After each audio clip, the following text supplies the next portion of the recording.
Assalamualaikum warahmatullahi wabarakatuh.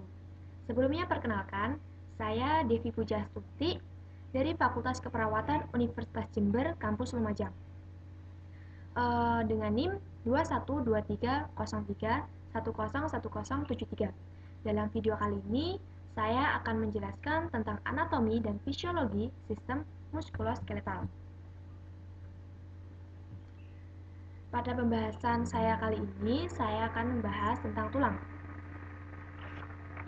Pada nomor satu ini, yaitu skul atau tulang tengkorak, yang fungsinya adalah untuk melindungi otak serta memberi bentuk pada struktur wajah. Yang kedua ada mandible atau tulang rahang bawah, berfungsi untuk memberi bentuk mulut serta melindungi otot-otot serta saraf-saraf penting di bagian mulut. Yang nomor tiga adalah vertebrae cervical atau tulang belakang bagian leher yang berfungsi untuk penopang leher dan kepala. Yang nomor 4 ada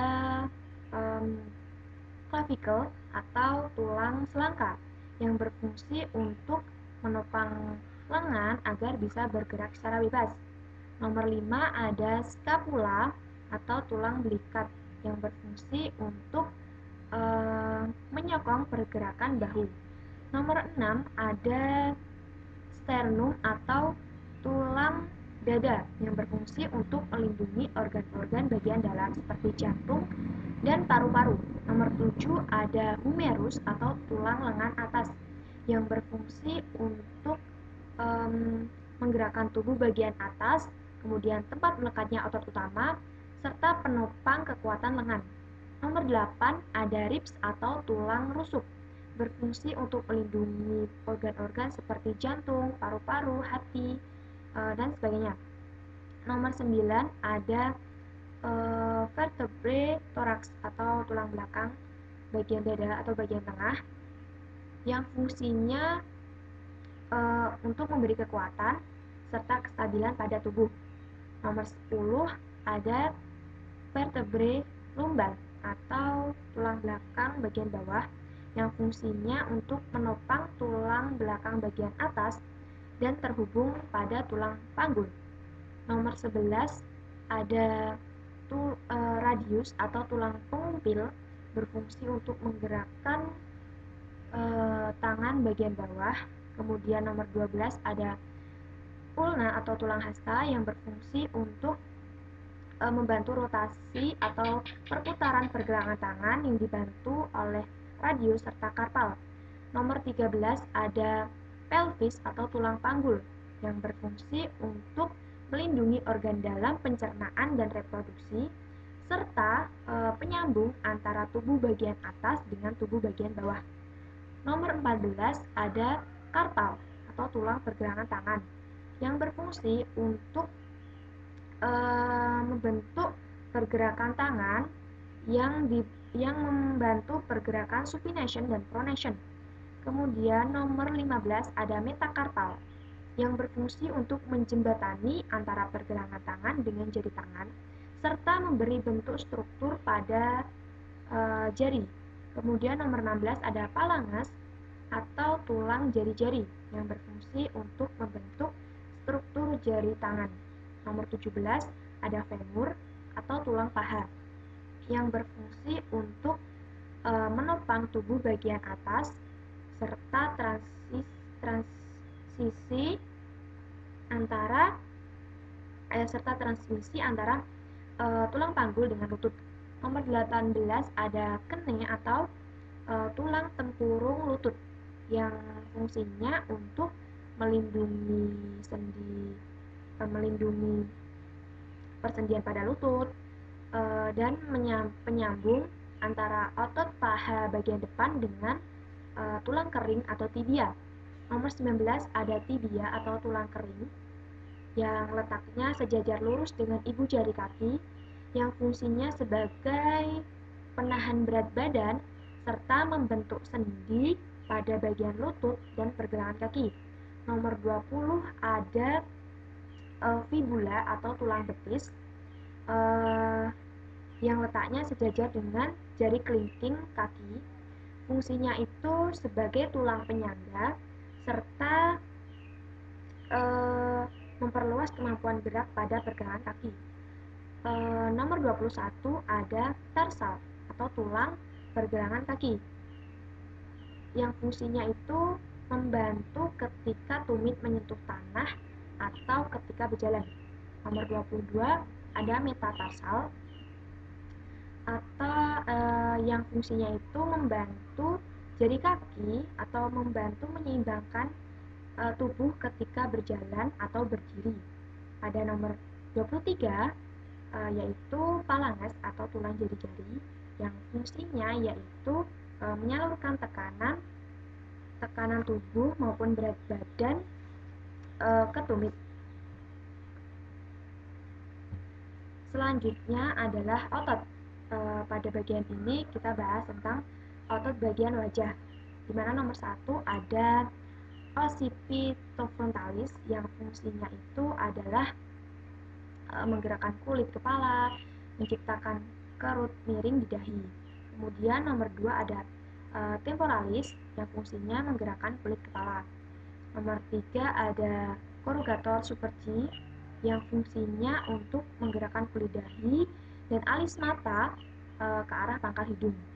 Kemudian nomor 4 ada orbicularis oculi yang fungsinya itu menutup kelopak mata serta menggerakkan alis mata. Nomor 5 ada procerus yang fungsinya menarik turun kulit dahi dan alis mata.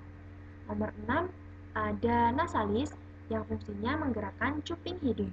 Nomor 7 ada levator labii superioris yang fungsinya menarik bibir atas ke lateral dan atas.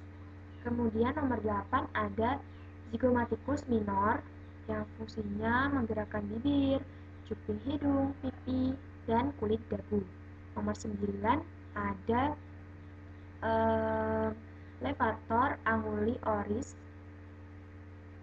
yang fungsinya itu menarik sudut mulut ke arah medikal dan atas. Yang ke-10 ada zygomaticus mayor yang fungsinya menarik sudut mulut ke arah lateral atas. Nomor 11 ada Medsester yang fungsinya untuk mengunyah serta membuka dan menutup mulut.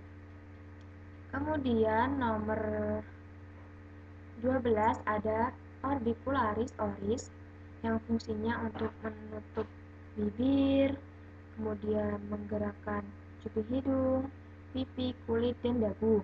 Kemudian nomor 13 ada risorus yang fungsinya untuk menarik sudut mulut ke lateral dan atas serta membentuk lesung pipi.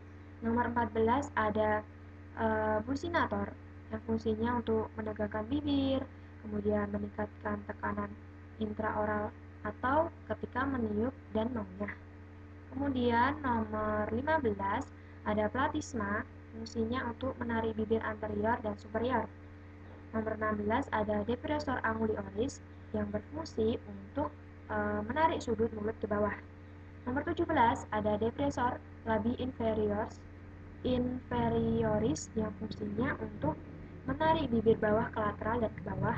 Serta nomor 18 ada mentalis yang berfungsi untuk membentuk lekuk di dagu, eversi, dan bibir bawah.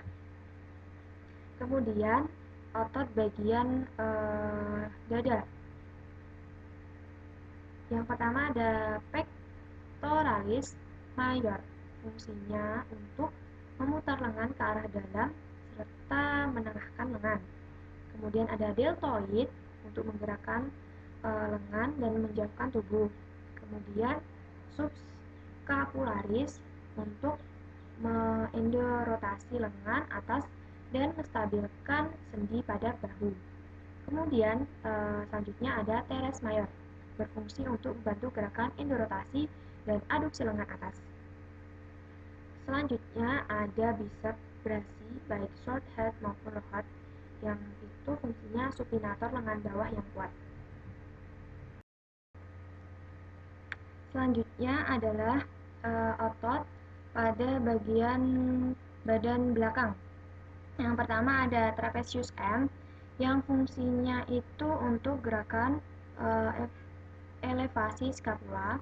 Kemudian deltoid berfungsi untuk menggerakkan lengan dan menjauhi badan. Kemudian ada levator scapulae yang berfungsi untuk mengangkat pinggir medial skapula. Lalu ada rhomboid minor M yang berfungsi untuk merapatkan tulang belakang ke dalam tulang ke batas dalam tulang belakang. Ke dalam batas dalam tulang belikat. Kemudian ada supraspinatus, fungsinya itu untuk aduksi sendi bahu pada bidang skapular sampai posisi horizontal.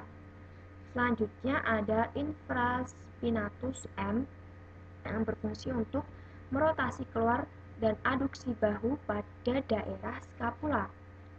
Selanjutnya ada teres minor yang fungsinya bekerja sama dengan deltoid posterior untuk rotasi eksternal, humerus, dan aduksi.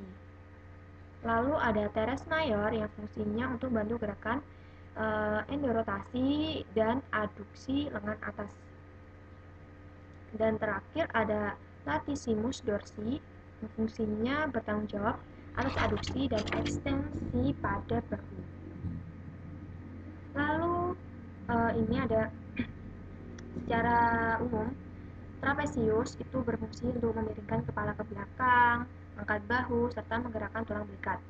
Kemudian deltoid berfungsi untuk mengangkat atau memutar lengan di bahu. Selanjutnya ada pectoralis yang berfungsi. Kemudian ada mayor yang terletak pada dada bagian atas yang berfungsi untuk gerakan rotasi vertikal lateral lengan. Ada tricebrasi untuk meluruskan siku serta bicebrasi untuk menekuk siku. Lalu ada latissimus dorsi yang bertanggung jawab atas aduksi, dan ekstensi bahu. Kemudian ada gluteus maximus, yaitu gerakan pinggul dan paha untuk menjaga postur tubuh, kemudian juga berdiri dari posisi duduk, serta membantu dalam naik tangga. Kemudian ada sartorius yang berfungsi untuk fleksi dan aduksi lutut. Kemudian ada femoris yang fungsinya untuk memperkuat inti gluteu dan pinggul, serta menekuk lutut. Lalu ada rectus femoris yang berfungsi untuk ekstensi pada lutut. Dan ada gastrocnemius yang berfungsi untuk mengatur gerakan dorsofleksi angkel dan ekstensi kne joint, kemudian gerakan pelantar fleksi angkel dan fleksi kne, serta stabilisasi kne dan angkel joint. Selanjutnya ada otot bagian perut, ada latissimus dorsi, yaitu bertanggung jawab atas aduksi dan ekstensi bahu. Ada serratus anterior yang berfungsi untuk menarik skapula ke arah depan dinding dada. Ada rectus abdominis yang berfungsi untuk menunjang pergerakan tulang belakang. Ada rectus shape yang berfungsi untuk menjaga kestabilan tulang belakang. Pectoralis mayor untuk membantu gerakan aduksi dan endorotasi tulang humerus dan menarik skapula ke arah ventral dan caudal, serta linea alba untuk menstabilkan dinding perut anterior dan mencegah rectus abdominis agar tidak robek akibat tarikan obliques. Dan yang terakhir ada external oblique yang fungsinya untuk membantu tubuh menekuk torso ke samping dan memutar torso ke kiri atau ke kanan. Selanjutnya ada sendi. Sendi dibedakan menjadi 3, yaitu ada sinatrosis atau sendi mati, yaitu menghubungkan dua tulang namun tidak menghasilkan gerakan. Contohnya itu pada tulang tengkorak, sendi pada sendi tengkorak. Selanjutnya ada amfirtrosis atau tulang kaku yang yaitu menghubungkan antar dua tulang dan membentuk gerakan namun terbatas. Contohnya itu pada ruas tulang belakang. Dan yang ketiga ada diartrosis atau sendi gerak, yaitu menghubungkan dua tulang dan bisa bergerak secara bebas. Nah, ini sendi itu juga dibagi menjadi beberapa bagian. Ada sendi putar, yaitu memungkinkan tulang memutari tulang lain. Contohnya pada tulang leher, sendi pada leher. Kemudian ada sendi engsel, yaitu memungkinkan tulang bergerak seperti gerakan pintu dan terjadi gerakan satu arah. Contohnya yaitu pada tempurung lutut dan tangan. Kemudian ada sendi pelana, yaitu memungkinkan